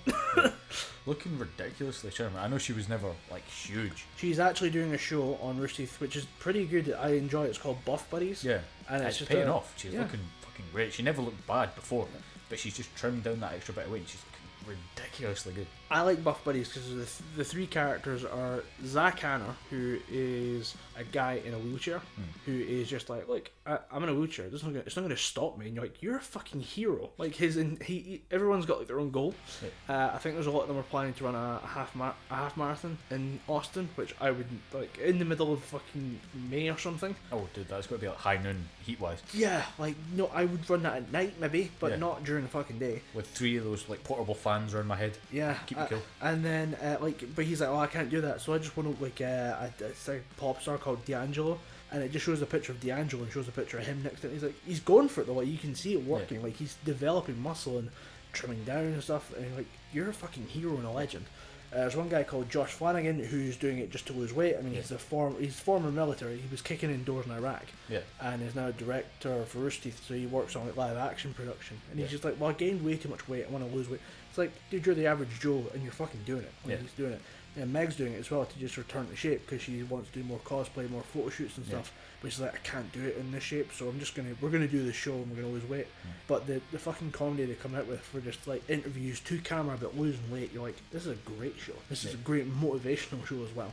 I mean, I just 2016, fuck off. Yeah, 2016 can do one. Yeah, we're only like a week into February. Yeah. Well, one of the highlights of this year for me was watching Resurrection F, because we finally both got a copy. We did. You watched it a bit before me because you ordered the US edition, which I'm fucking jealous of because my one looks like shit compared to it. Yeah. My copy looks like dog shit compared to it. I imagine that like we'll find out that you've somehow got the better version. Like you'll have a hidden uncut theatrical version. I'm like, motherfucker, like that's extra 15 minutes, and I need to go and buy another DVD to watch. You go and buy the UK copy. Yeah. But what were your thoughts on the movie? I'd seen a crappy version of this before because when we first heard it was coming out, we both kind of went, right, we need to find a way to watch this, and we were going to go see it in a cinema, and then we didn't because we're schedules. Then I was working on a weekend I didn't expect to work, and then you were unavailable because you were like on the other side of fucking Scotland or something. I was at the borders. Yeah, and then we just kind of went, right, fuck, we'll cancel that, but we'll both watch it online, and then we couldn't find legal versions of it online. I just couldn't find a good copy of it online. I watched a version where someone's kid's crying in the middle of it. I'm like, you fucking dick. Like, if you're going to record yourself watching Resurrection F, please take your shitty little kid and fuck off with it. Or at least quiet them down. I have no patience for people whose kids are just bawling in the middle of a theatre. It's obviously filmed at home. Like, somebody's put it up on the screen, they're filming it at home, and they've somehow left a mic running or something, and it's just playing through the whole thing. Like, you motherfuckers, just take it away. Just let me watch the fucking movie. So I watched the shitty version, so getting to watch it in full HD on Blu-ray is fucking glorious, because it's what everyone wanted from the new movies was a brighter world. And I actually watched it once by myself, and then me and my brothers are doing like a kind of anime night, so they'll come over during the day and we'll just pop on a disc. I think we're doing another one this Saturday where we're going to watch Hellsing, which will be awesome. We'll watch some of the Ultimates, and we'll watch the Team 4-Star Abridged, because we all love those. The new episode of that came out, number 6. Number 6? Oh, they only release one a year, don't they? Well, that's the thing, is due to production problems with this was supposed to come out on Halloween, was then pushed to December, and was now pushed again to January, then to like last week. So that came out, and it was like, oh shit, here we go. And then it was like, I forgot to watch it. And I've realised now I've still forgotten to watch it, so I still need to watch number 6 for the abridged. But they did say that due to them having the Patreon, them taking on more staff, they are now going to increase production on that and do 2 a year. And if you watch the episode breakdown, which is where they go through some of the editing process for some of the episodes, they do one for the movies. They did the movie number 6, the Android Super 13. Oh, Super Android 13. Android, Super 13, Super Android 13, something like that. Insert title here. And look at my trucker hat. And they... Just fucking great line to show up and go, trucker hat. They just went through that, and the guy at the start, the editor, discussed the fact that he is a bit disappointed with himself in only putting out like 4 or 5 episodes on the movie, and not doing a Hellsing, not doing more, but they want to try and produce a major piece of content every month, and that includes doing Hellsing twice a year. So they should be able to wrap up Hellsing, because they're at 6. There's only 10 episodes of that. Hellsing could be done in 2 years' time, which is awesome when you consider what they're doing. Like, if you watch the editing videos, look at the cuts, because each shows up each little bit as like a block on the editing software. You see how many cuts they're arranging together. Like, how are you people not insane? It's fucking amazing that you're actually doing it, and they have to recut and redraw lip flaps and stuff like that. You look at the artwork they're doing, what the effort they put in. Watch an episode breakdown, just watch any of them, and you're like, wow, you guys are putting effort into these things that I didn't even know existed.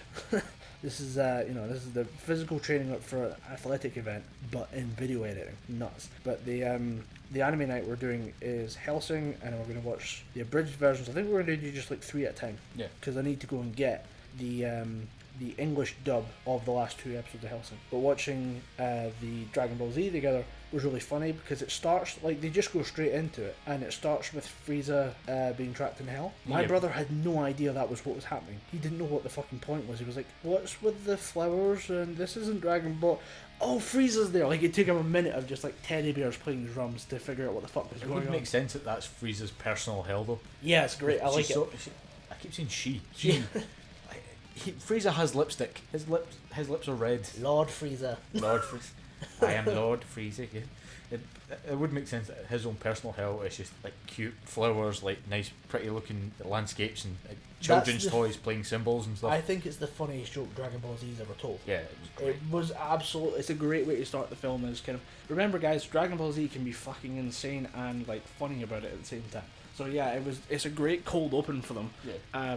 I do enjoy that we got to see like the Saiyans taking more of it, rather because they had to introduce Beerus and Whis for number 1. Yeah. So that's why they take up a dominant amount of time on screen. But then getting back to Dragon Ball is just fantastic. And speaking of getting back to Dragon Ball, everyone gets a moment. Yeah, everyone gets a moment. All the main Z fighters get a moment. Sorry, Yamcha and Chaozu, but you guys don't lift. Yeah, you guys can't do much. What annoyed me about that, it wasn't that point didn't really annoy me. I did like the battle with the Frieza Force and the Z fighters. The Frieza Force versus Z fighters was amazing. I thought that was great. I watched it with my older brother, who said I didn't like it that much. There wasn't enough fighting. I said, motherfucker, there was a battle like 15 minutes into the movie.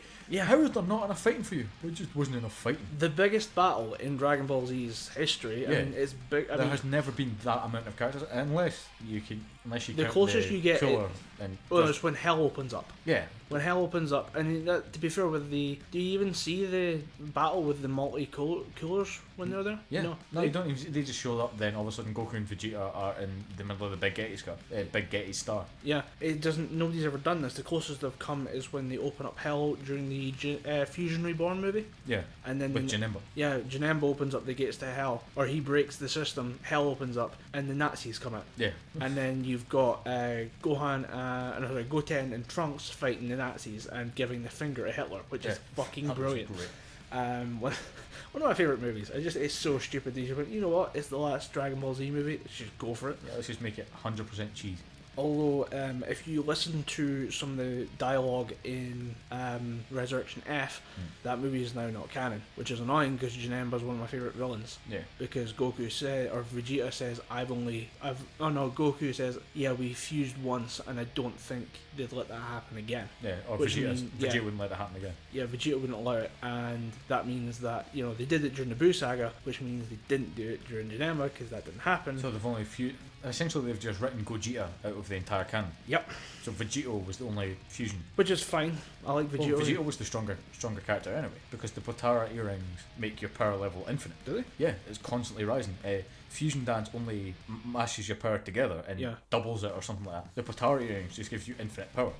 That's why it's permanent. And with Goku and Vegeta fusing together, the power would be a hell of a strong infinite. Right. So I would just you listen to it, you're like, shit, that's not canon anymore. I'm okay with it. I didn't like Gogeta that much anyway. I thought it was okay with Gogeta. I was just more enjoying the events of the film where, you know, the gateways to hell get opened up. You can actually put a giant jelly bean around the processing part for the afterlife. Yeah, and just Janemba was fucking awesome. Yeah, Janemba was pretty fun. Giant Janemba was awesome, and then, you know, the devil Janemba was just... The demon Janemba. Oh, demon Janemba, yeah. Well, I don't think he is actually called demon Janemba, but he looks like a demon. Yeah, a typical Dragon Ball type demon. He looks like Satan. Yeah. And you're like, oh crap, he's fucking fierce. And then at one point he's just wielding a sword around, and you're like... Yeah, a pretty nasty looking sword. Yeah, it's a giant blood red ruby that he's carved into a sword, and you're like, oh shit. He is not going to use that to like write his name in the jellies. He's just going to use that to stab people. And Pycon. Pycon showing up as well for a movie was kind of cool. I like Pycon as a character, just somebody who's outside. Like, he's a hero in his own right, but we've just never seen him before. And almost beat Goku. Came pretty damn close, but it was just that little hint of it being no longer canon. That's a shame. But yeah, it's that the fight scene as well. Is the best thing about that is you see. My favorite part is Tienda's moves. It's not just like flashing hands and punches and stuff. He's doing judo flips. Yeah. He's moving people around, and it's just a different style of animation that they've taken the time to craft, rather than just say, oh, everyone's hands are moving so fast you can't really see them, so we'll just make them scream a lot. It was, okay, he's going to take somebody down, here's how he's going to do it. Well, speaking of taking people down, Piccolo, hands down, wins that fight. Yeah. Arms crossed, just like Cossacking people in the face. He's Russian dancing his way through that fight. He steps on someone's head at one point. It's awesome. And I don't mean like at one point he jumps on someone and then pushes them down. But I'm pretty sure at one point you see Tien like just punch someone in the chest while they're on the ground to just knock them the fuck out. And then it just turns around to like Piccolo just kind of like just stepping on someone's head to like go smash, like cave someone's skull in.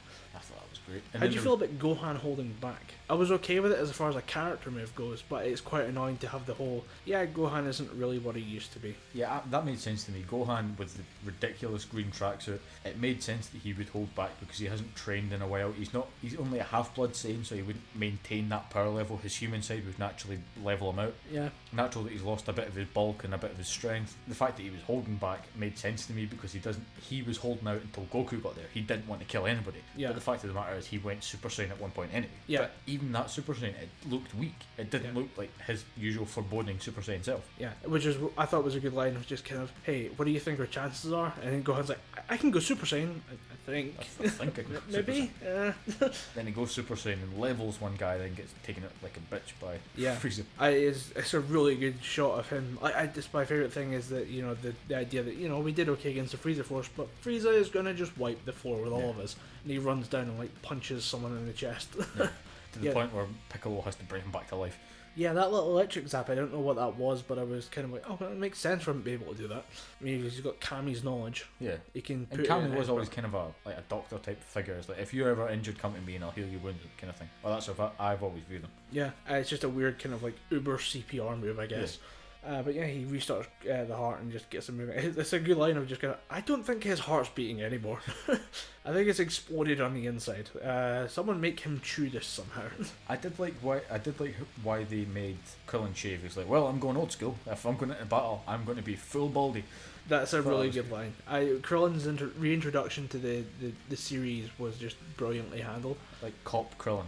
It would make so much sense. He can't beat big alien villains anymore, so he's going to clean up crime where he's infinitely stronger than any street level criminal that you could come across. Yeah, and it was weird that they made Android 18 sit in the back. You're like, oh, she's actually a damn good fighter. Yeah, in fact, did she not even say, I'm stronger than you? Are you sure you don't want me to go? Yeah, and I think his line is, well, I need you to take care of the kid. Like, you need to watch Marin.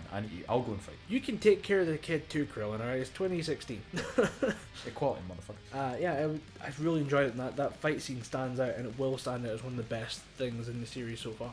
Going back to Krillin and Android 18, how funny would it be if Krillin's getting his battle key on and stuff, he's tightening his wristbands, he's getting ready to go, and then all of a sudden Android 18 goes, fuck you, I'm going and hands him Marin. Just like, what? No, I wanted to fight. Oh. I got killed. I didn't do anything in the last movie. Come on. It was just, it's a really good movie. I wonder if they're going to keep doing it. I really hope they do. I hope they keep going, because I think the third one might be Gohan becoming god level, because I think Goku and Vegeta are going to leave planet Earth. Right. I think they're going to stay full time with Beerus and Whis to kind of hone their craft and like become better fighters and ascend through the levels of Super Saiyan God. And that leaves a huge power vacuum on Earth. And that's why in Dragon Ball Super, Gohan says to Piccolo, "I need you to retrain me. Right. I've become weak. I got my ass kicked so easily by Frieza. I need you to retrain me." Is that in the manga or is that in That's in the show. Alright, I actually gave up on watching the show. And I just seen a clip because there was somebody, I typed in Resurrection F Gohan, and there was a video clip by someone. I didn't watch the full thing because the guy's voice was really annoying. It was one of those, you know, when you hear the typical geek voice and people do the kind of slurs and you imagine them with glasses and the big Hey you guys, let's talk about Dragon Ball Z, Resurrection F. It was like that, except it was very nasal, so it was, "Hey guys, we're going to talk about Gohan's role in Resurrection F." I couldn't make it through the whole thing, but then I seen one clip and said, the point that I watched, or the point that I tuned in for when he says, "Watch this clip and tell me that Gohan's not going to be a big part in Battle of Gods 3. And it's just Gohan saying to Piccolo, "I'm weak, I need you to retrain me. I'm nowhere near as strong as I used to be." And I'm just sitting thinking, are we going to get another kind of mystic level Gohan, or are we going to get, say, God level Gohan? Because Gohan at one point was the strongest being in the Dragon Ball universe. Yeah. Or the strongest unfused being in the Dragon Ball universe. Yeah, I know, it's just strange that I don't know where they can take him, because at the same time, maybe he's forgotten Mystic, because Mystic override Super Saiyan. Yeah, I think Mystic was finite anyway. I think if it was through regular training that he gained that ability and he hasn't trained, so it's just kind of drifted away. Or maybe it's just lying dormant. Like that's his latent power. He just needs obviously an Namekian or something on or somebody on Guru's level to reawaken that power. And I think maybe Piccolo with Nail and Kami's power could kind of reinvigorize that. It's quite funny they keep hinting at the fact that no one knows where the Namekians are anymore. Just they have to keep reminding you, sorry, but we've not quite closed that plot hole of there's more Namekians, there could be infinitely more Dragon Balls. We just need to we don't know where they are anymore. Like the Frieza Force has spent its entire time since Frieza died looking for them to resurrect Frieza. But at the same time, nobody knows. Like, it's still a plot hole, but it's a very hard to find plot hole. Don't worry about it. There was one major thing that really annoyed me about the film is that everything just happens. There's no backstories. It's Goku and Vegeta train with Whis and Beerus. There's no kind of inkling of them becoming Super Saiyan Blue or Super Saiyan God, Super Saiyan. They just bang, they can do it. Given how long it takes, like the show, the anime, to cover the transformation processes and the training involved, you would need another movie of them just training. Yeah, that's and true. It will happen in Super. Yeah, it won't happen in the movies. I like it that it doesn't happen in the movies. It gives us the instant, just kind of like, oh, we mastered this level of power eventually. It took us some time and training, but we've got there by ourselves. Yeah, I've got a point to bring up about Super, but I'll get to that after I've kind of finished with Resurrection F. Another thing that bugged me is, apart from Gohan just being a little bit, quite frankly, useless through the entire fight. He took down one guy because he went Super Saiyan, but even Frieza says the Frieza Force have gotten weak. Like, just everything kind of happened, and then Frieza could have found Goku and Vegeta instantly if he just looked, because he has the entire planet pretty much on lockdown now with the Frieza Force and stuff. He could have took the fight to Goku and Vegeta, but instead he just went, "Nah, I'm going to torture his friends and stuff." Remember that he's not rational at this point. Ah, true. He is. It's a case of, you killed me, I spent 7, 8, 9, 10, 12 years in hell, don't know how long it is, been a while though, since Trunks slew me. I need to kill you, and I don't give a fuck what happens. I'm going to make it happen to you as soon as possible. Murder is coming your way. I am Frieza, deal with it. But yeah, it's just one of the things of, he wouldn't think like that. He wouldn't say, it was a case of, right, somebody find them and then call me over because I'm going to murder them, even though they're not on the planet. And that's one thing that it makes me really kind of curious as to why no one has taught Beast and Beerus and Whis. I was going to say the wrong way around there. Nobody's taught them instant transmission, or they don't know it. You kind of get the sense King Kai knows it. Yeah, you kind of get the sense that they know it, or they could learn it, but Whis can pretty much transport anywhere at any time very, very quickly, so I don't really think he needs to know instant transmission. I know, but it's a thing of, like they said, it was like 22 minutes to King Kai's and then like half an hour to Earth. Yeah. But then you look at it and go, but instant transmission, instant. Yeah, you know? instant. There's no delay. It's all of a sudden Goku thinks it, he's there. I think it might be due to the fact that then Whis and Beerus would have to know someone, because you can't go to a place, you go to a person, unless you're very familiar with that place, and Beerus doesn't go to places that stay around for very long. Yeah, and that opens a channel of, if Beerus ever decides, I'm going to destroy Earth despite all the delicacies that are on Earth, he has that channel. He can just go bang, instant transmission, blow up Earth. Yeah. But I think I did like how they've kind of established that Earth is only surviving because Bulma keeps feeding Whis and Beerus Earth delicacies. Yeah. And the whole reason they come to Earth to try and beat Frieza is because Whis was offered a strawberry sundae.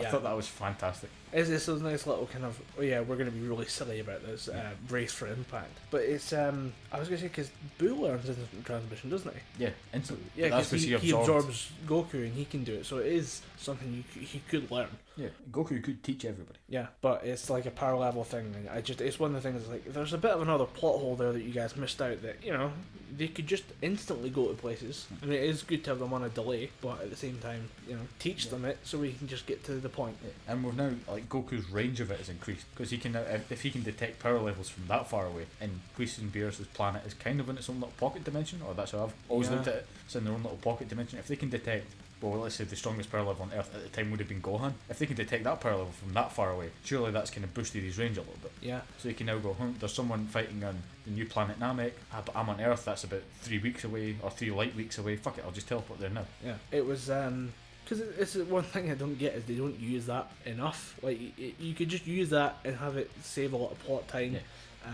Yeah. It just bothered me slightly. Or if they do use it, they use it like they did in Battle of Gods and having use instant transmission to dodge a few punches from Beerus. Yeah, which is a nice little trick of just kind of, he can, this is a manipulatable skill, he's still got it, don't worry. I like it that you can use it on different levels. You can use it to transport across entire galaxies, or you can use it to transport across the other side of a room, or the other side of a town. Just, crap, I need to go and pick up the kids. But I want the other way. Yeah. Oh, grab the kid, back home. Yeah, that's the one thing that always bothers me, like when, I think it's episode like 298, like he can just instantly transmit, but he decides to like fly over to bomb us. Yeah. Because he can detect everyone, they aren't only on the other side of the planet. Yeah. He's just done it a bunch of times against Boo, but at the same time, just hop over there. Don't think about this. Like, he doesn't do it. It bothers the shit out of me. But yeah, I enjoy Resurrection F. Yeah, I really liked it. I really did like it. You want to talk Super though? Yeah, Akira Toriyama does not like how Super has progressed. The story that he's written apparently is doing very well, but the animation has been such a letdown for him. He's tempted to scrap the whole thing and start again. Oh, fucking hell. I read that and I was just thinking, good, because I have watched Super. I've watched some clips of Super. It's de-resed. It's lower down. It's so bad. The animation is so bloody awful. Yeah. I do not like it. I mean, people that can stomach... Like, I'm a huge Dragon Ball Z fan, it's no secret at all. Really, really like the characters. Like we just spent half an hour talking about it. I just don't like what they've done with the animation.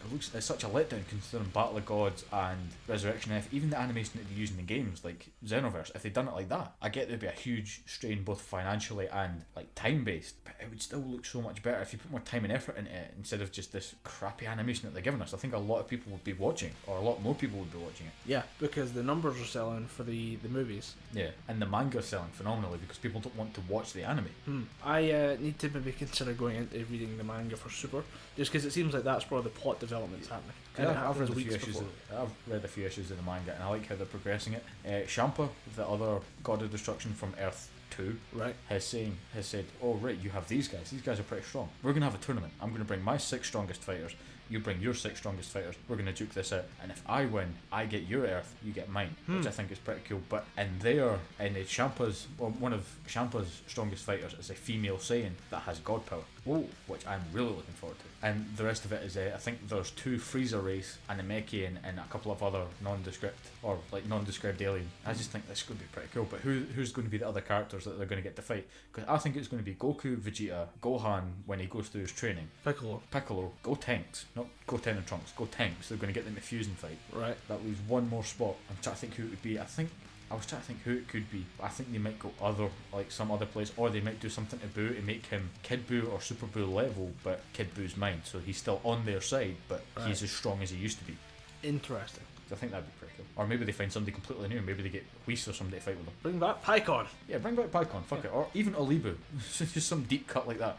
Oh yeah. Like the guy who's basically he was Hercules or something like that. He was based on the Greek legend. Yeah, I like that guy. He was kind of cool. He just showed up. He was a humble guy. He was like, he kicked the shit out of me, but good game. Yeah, shake hands. Yeah, we'll make this all authoritative and proper and shit. We'll shake hands after the fight. Speaking of good games. Nope. No, Super Bowl. I was You wrong. probably had a much better time watching the Super Bowl than I had watching the Scotland-England match on Saturday. The empty bottle of bourbon sitting next door begs to differ.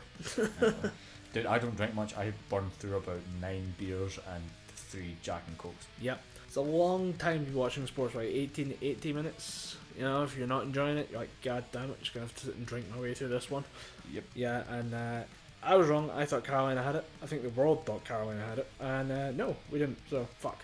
Although, to be fair, like, it's one of those things, we were outplayed. We kept trying to do fancy shit. We should have stuck to our fundamentals, our basic gameplay, and we would have won. Denver Broncos defense was a lot tougher than we expected, and it was a good game. It was a good game to watch, not a good game to be on the losing side of, and we lost it. That's the fact, is that Panthers lost that one. We're still strong though, still got Cam, still got a lot more that we can play with for the next couple of years. There's a Super Bowl win in there somewhere. I don't think we can get this close twice without coming back for number 3 and winning it. Really, just kind of, it's a question of time. Fair play. I mean, the Broncos were better. This is the fact, and this is what bugged me though.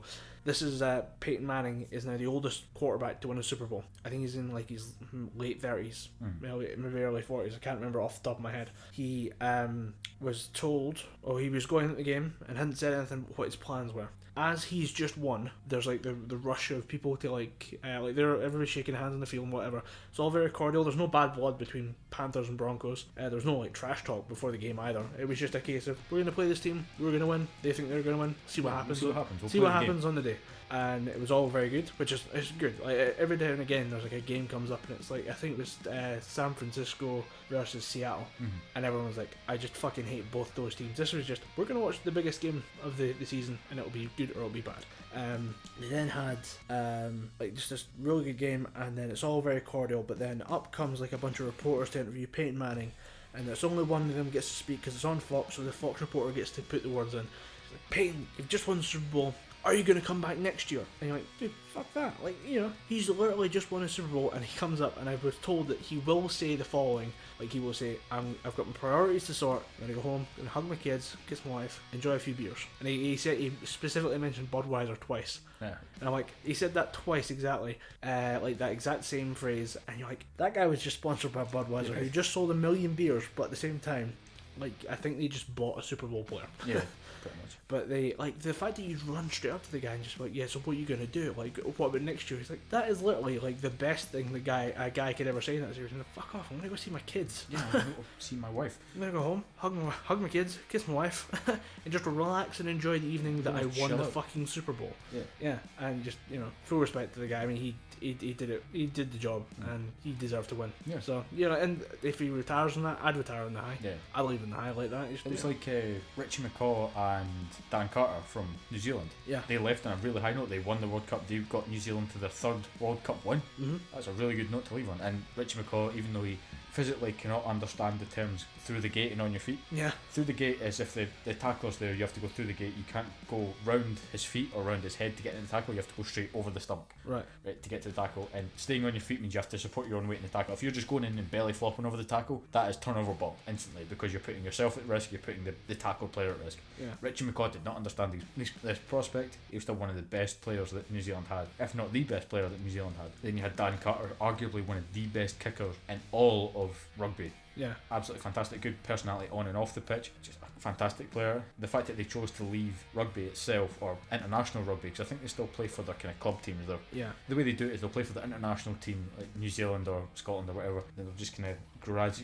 gradually phase themselves out. They'll go national or premiership level, then they'll maybe go club, like 1st division level, then from that they'll just kind of gradually go down until they either start coaching or working for the SRU or just retire completely. Yeah, well, that was one thing you said, kicking. And it happened again. A kick could have turned the game. I think we were down, it was like 7 points to, or 6 points to 3 or something like that. And there was a kick and it hit the fucking post. It hit the uprights. And this thing is like, they're quoting, the NFL's obsessed with records and statistics. They are firing out so many records from that one game. Like longest kick return, longest like drive or whatever in a Super Bowl game, and you just watched it and you're going, fucking hell, like that was another kick. Sports Ball fucking called it. I'm wearing a shirt right now, was wearing it last night. They said the kicking will influence the end of the season, and it will start because they changed the rules, and we'll have the influence of kicking all the way through. And it fucking happened last night. I saw a ball hit the fucking uprights and was like, this never happens. Why the surprise? Like, this isn't okay. We need to fucking fix this. But yeah, it was just horrible to watch this. The ball go up and you're like, okay, here we go with you. Nope, we don't have 3 points on the board yet. Fuck. So it was hard to watch, you were saying? Yeah, didn't enjoy it that much. May have drank a little more than I intended. Woke up with a very dry mouth this morning. A little bit of a headache. So it's the first time I've had a hangover in a long while. Yeah, I know the feeling all too well. because Scotland played England, and Scotland's opener for the Six Nations, which is the kind of home nation, like Scotland, England, Ireland, Wales, plus France and Italy. We come together and we have a competition called the Six Nations. Scotland's opening match was against England, and they play for a trophy called the Calcutta Cup. Yeah. Which is kind of like I've said previously with Glasgow and Edinburgh, they play for the 1872 Cup. That's their kind of rivalry cup. The Scotland-England rivalry cup is a thing called the Calcutta Cup, which now rests in England's hands, even though both teams played so fucking dreadfully. It should be taken away from both of them. Just like, you both sucked, give me that cup back, you're going to play this game again, you're going to fucking win. And like Colin said, kicking influenced our game in a very bad way. Our kind of one of our superstar players in Scotland is a guy called Finn Russell. He plays for Glasgow Warriors usually, does a good job for Glasgow Warriors. You've mentioned him a few times actually. Because he used to play at my rugby club, he used to play Falkirk. So Alright. When you go into Falkirk, it's former rugby club of Finn Russell. Starting 10 for Scotland Rugby and Glasgow Warriors. It's fucking everywhere in the rugby club. So he made an absolutely outstanding interception. You think, holy fuck, we're going to get points on the board, we're going to get ahead England, we could win this fucking game. So he's hurtling down the wing, ball in hand, after just intercepting from one of the England players. On the wing is a Scotland winger, and a term called feed the winger is, if you've not got the pace for it, give it to the winger. He will finish that try for you. Yeah. You will get credited for this. Well, you won't get credited for the assist, but he would credit you with the assist, saying, right, he helped me get that try. You could have got the punch on that, but no, Finn Russell decided to fucking kick it to touch and get the line out, which hopefully you could just line out to feed it back in, or like cause a drive the ball through their line out, through their defence, and score a try off the back of that. But what happened when Finn Russell kicked the ball, A, he pissed off the winger, and B, we then lost that fucking line out, and then England... Because Scotland don't win line outs. Scotland do not win line outs. As much as I hate the man, a former Scotland rugby player by the name of Jim Hamilton, who was nicknamed the penalty machine. Right. This guy was 6'8", he did not need to jump in the line out, it was just hand up, ball straight down to the scrum half. That's how easy it was. We need someone of that stature back, because Scotland are using a player called, I think it might be Johnny or Richie Gray, to go up in the line out, and he's a big guy, and it's going to take a lot for him to go up, bring the ball back down and come back down, get the ball mid-air and come back down and present it to the 9. It's going to take a lot of effort from that, and by that time England's defence have set so strategically that their tactics aren't going to work. If they go and hit into the left, the ball is inevitably going to be turned over for England, or turned over to England, because their big heavy hitters are there to turn over ball, and Scotland are too busy trying to fan their defence out to try and fill the field and get ready for the next phase of play. It didn't really work on Saturday, it has never worked. Scotland are in much need of a complete restructure, because what they're doing now just isn't working. And then you go from that atrocity to a player named Stuart Hogg, who is usually a really good fullback. He had some really shitty decisions again. He had the ball open field, England kicked it over, he caught it from his fullback position, open field, very much open play. He runs up, he encounters one bit of resistance that he could have easily stepped round and continued through. He had the support, but instead he decides to kick it over. The England fullback then catches it and runs forward and gains about almost half the pitch worth of yardage. And at the end of it, Greg Laidlaw, who's the captain, who probably had the best game out of all the people for Scotland, the forwards done well, but they didn't really have to do much. They just had to get fed the ball and run. With an interview at the end of the game, Greg Laidlaw said, we were just outplayed. I said, no, we weren't outplayed. All I could think of was, we were not outplayed. It was our game to lose. We lost it for ourselves. We made it difficult. England didn't do much better than we did, because it was a very close game. The final score, the score at the end of the game was 9-15. Scotland scored maybe one try and two penalties. It might have been three penalties actually, because a penalty is 3 points each. Yeah. We don't think we actually scored a try the entire game. Then England came in and scored two penalties and a whole bunch of, two tries and a whole bunch of penalties to try and convert. Right. To win the game. Both teams, their kicking game was off.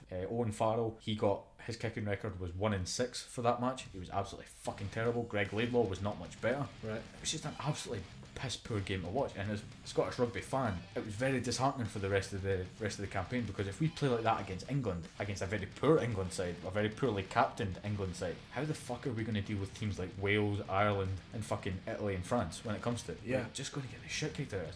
Wales and Ireland will be the ones that will beat the living shit out of us. Yeah. They drew their France match. and Italy I think we beat might Italy. get. Because Italy... We should beat Italy. Maybe France and not Italy played, they were the match before Scotland-England. France and Italy, they were kind of on even terms. It was another close game. I think it was 20-21 to Italy. Right. Italy were not that good. France were turning over ball left, right and centre, or they were losing ball left, right and centre. France were just very poor in attack. They were not aggressive enough, and Italy were just very, yeah sure, we'll just defend the ball and wait for you to fuck up. And it worked a few times, but it's not really, this Six Nations is not really grabbing me as much as it did in previous years. And the Wales-Ireland game ended in a draw. Right. Which never happens in rugby. pretty hard to do. Yeah, pretty hard to do in rugby because how easy it is to score penalties or drop goals and how different the point scale can be. But yeah, first game for Ireland ending a draw, and to be honest, it's the best thing that could probably happen for England because that means that no team is really on their game right now. Yeah. And I guarantee you, when it comes to the post-match interviews, people are going to say, "Oh, we're still getting over that World Cup slump. We're still trying to revitalise ourselves for the coming games." And my response to it will always be, "Fuck off! The World Cup was last year. Yeah. Get your head out your arse and start training for the games at hand." Because I think every team right now is reusing strategies from last year. Everybody across the entire squad, like entire 6 teams for the Six Nations, needs to get a new strategy on the go if they want to start winning games. Because there was no one standout team from the Six Nations or for the opening weekend of the Six Nations. Everybody played fucking shit. Yeah. And Ireland, obviously, it's the other Celtic nation in the squad. If Scotland get knocked out, I will root for Ireland. It's just a natural progression. Yeah. Or as they say, you in just Scotland, get drunker. yeah, as they say in Scotland, anybody but England. I don't give a fuck who wins. It's just as long as it's not England. And I genuinely want to see Scotland get their first Six Nations win in God knows how many years. But it's not going to happen if they keep playing the way that is. The wooden spoon will be coming Scotland's way if we play like that again. Yeah. It was very, very disheartening to watch. Yeah, so we both hate sports. Yeah. I did actually see something last night because they want to try and put Cam Newton to scale because I thought he was like a reasonably sized human being. Dude's like 6'4". That's not a reasonable sized human being, even for me. I'm 6 foot, but he's 6'4" and 240 pounds. Jesus. And weirdly enough, they decided to compare it to an England rugby player who's even bigger than he is. Like they were obviously trying to show you, look how big this guy is. But then they put up the stats of one of the England players who's like 6'8" and 275 pounds. Yeah. Like no, you just revealed that Cam Newton is a giant, but also there are bigger giants that are closer to us. He'd shit himself in Samoa. He'd be the little guy in Samoa. Yeah, I now feel the need to just sharpen an axe just in case that England player is just hanging around and going to steal my fucking cattle. Like what? I mean, imagine this Cam Newton guy next to the fucking mountain. Yeah. For Game of Thrones, he'd be the little guy. Yeah, and that thing is, Cam Newton looks like quite a small guy, but then they're getting a better chance to show him to scale with other human beings around. Yeah. And it does look quite funny when like he comes off and like somebody hands him like a Gatorade bottle and he's just being handed it, and then just kind of like he realised that his hand is bigger than the bottle. Yeah. You know? And the guy holding it to him looks like a fucking child. Like, can you sign this for me, please? Would you like a drink? Would you like a drink of my CP cup? And he's like, yeah, sure. He like drains it in in one his thing. Yeah, he drains it in a sip because he's 6'4". Fucking hell. Yeah. So sports is kind of a bad, touchy subject today. Very, very bad games at the weekend. So until sports picks up, I've been Colin Graham. I've been Tom Anderson. And we've been talking Gibberpish.